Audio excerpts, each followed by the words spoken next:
Hello! Welcome back! Our plant star for today is plant star kasi dito tayo nakafocus. Siya ang ating pag-uusapan at ito ang ating i-showcase for today. It's the Philodendron Burl Marx. Ayun po. Tingnan niyo po siya. Kaganda-ganda! Kagwapa! One of my favorites. Parang lahat favorite ko eh. Tignan niyo naman po yung leaf niya, lalo na tong variegated. Punta muna tayo dun sa plain niya. Mixture to ng plain and variegated leaves. Eh, yung iba nag-variegating isa, iba plain lang. So, ito yung plain niya is color green, heart shape na medyo pahaba po. Bright, dark green na glossy yung feel niya. Tapos, ayan siya. Pagka-lush, kagaya nito, kung saan-saang direksyon nakaturo. Tapos, may mixture ng variegated. So, ang ganda-ganda nito. This is Philodendron Burl Marx. So, yung name niya, Burl Marx, it came from an architect named Burl Marx. Robert Burl Marx. Apelido to ni Sir Robert Burl Marx. Sikat na sikat siya when it comes to landscaping kasi siya yung first architect na gumamit daw ng mga native plants in Brazil para mag-design ng mga iba't ibang landscaping, and ang isa sa pinaka-famous ay ang Copacabana Beach. So maraming ipinangalan na plants kay Burl Marx at isa na nga po ito. Ang dami niyang plants na ginamit from Brazil na pinakalat niya sa iba't ibang parts ng mundo. Sikat na sikat siya, si Robert Burl Marx. Thus, the name, isa ito sa mga pinangalan sa kanya. So, ito po, ang dami ko na palang Burl Marx na tanim, na alaga. Hindi ko lang napapansin kasi si Burl Marx, ano siya, hindi siya maarte, hindi siya alagain. Pagka lang naaalala ko, saka ko lang siya dinidilig. So, tama naman pala yung style kasi kailangan dry up siya ng husto. Kapag sobrang dry na, saka lang natin siya i-water. Pero gusto niya, as much as possible, moist siya. So, ang ganda rin na yung container na ginawa dito, siguro si Mami gumawa nito. Meron sa ilalim na lalagyan pa para kahit ito yung moist sa baba, lagi siyang yung sa baba is basa, lagi siyang moist. Kasi actually, gusto niya naman na laging moist. Pero, very sturdy itong plant na to kasi dahil nga kahit na hindi ko naaalalang diligan, masigla pa rin siya. And grabe siya tumubo, oh. Sobrang bilis. Ang lush niya agad. Halos lahat ng mga Burl Marx na meron ako very lush. So, vine din to. Pag nilagay sa trellis, umaakyat. So, pwede itong ground cover, pwede ring pang design sa walls and sa windows. Ang ganda-ganda niya. Pwede sa plant wall. Ang maganda sa kanya nga, ang bilis niyang tumubo. So, ano ba yung gusto ni Burl Marx? Napansin ko, ang gusto niya, masikip na lalagyan kasi gusto niya root bound siya. Once na yung roots niya, halos hindi na magkasya dito sa pot. Ayan, lumalago siya ng husto.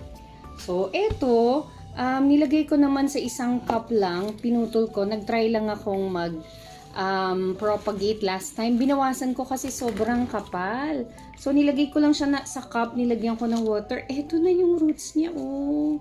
Sobrang dami. Tapos, di ko to napapansin. Minsan, nauubusan siya ng water kasi naiiwanan ko minsan for 1 week. Pag pumupunta ako sa farm, hindi ko agad nababalikan. Wala na pala siyang tubig pagbalik ko. Pero pagdating ko, mga isang leaf lang ang namatay. The rest, buhay na buhay.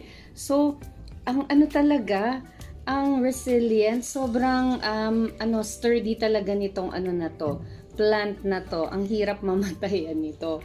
Tsaka nga, ang sabi, ito raw is a natural air purifier. Yun ang napakaganda sa plant na ito. Kasi daw, yung mga toxin sa loob ng house natin or sa loob ng office, pag nilagay mo to sa indoors, ano siya, nakakapatay siya ng mga toxins like, ano ba yun? Formaldehyde, yung mga nakikita daw yan sa varnishes. Tsaka benzene, yun namang found naman siya in detergents. So, yung mga toxins na yung patay. So, meron kang natural air purifier pag nilagay mo to sa loob ng bahay mo. But make sure lang, itong plant kasi na ito is light-loving plant. So, gusto niya bright indirect sunlight. So, ilalagay mo siya dun sa matatamaan siya ng ilaw, sa may window. Kaya kung wala namang ilaw, ilabas mo na lang siya once in a while para makareceive siya ng sunlight. Okay, so ito napakaganda talaga pang dekorasyon. Ang ganda ng vibe niya, 'di ba? Parang jungle vibe. Meron ako actually dito na nilagay sa bottle. Ito, isang leaf. Ang tagal na nito, hanggang ngayon buhay pa and wala siyang masyadong light dito. Andito lang sa ating living room. Wala pa siyang root, pero inaantay natin. Nakalagay lang sa water hindi siya nagda-dry. And ang ganda niya, variegated to. So, kapag variegated nga palang ating burley marks, better talaga siya na malapit sa sunlight. Kasi kapag wala sa sun, nawawala na yung mga variegation ng susunod niyang leaves. Kaya para nagre-revert siya back to green. So, para ma-maintain natin yung pagiging variegated, kung gusto natin itong mga ganitong colors na ang ganda, keep it sa strong sunlight, pero indirect shaded. Kasi nga, kagaya ng mga ibang plants, na nag-scorch siya na pag nainita, nasusunog ng araw. So, better wag doon sa direct sunlight. Hindi ito kagaya ng mga cactus or succulents na hardy plant na kaya niyang i-matake kahit na direct sunlight yung ilagay mo.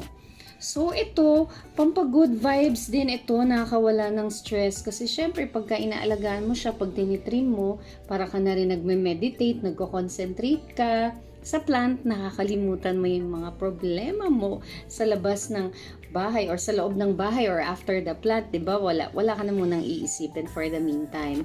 Tapos, yung hitsura niya, ang ganda niya, diba? Kasi parang, ang yaman-yaman mo kasi ang lush ng iyong plant na philodendron.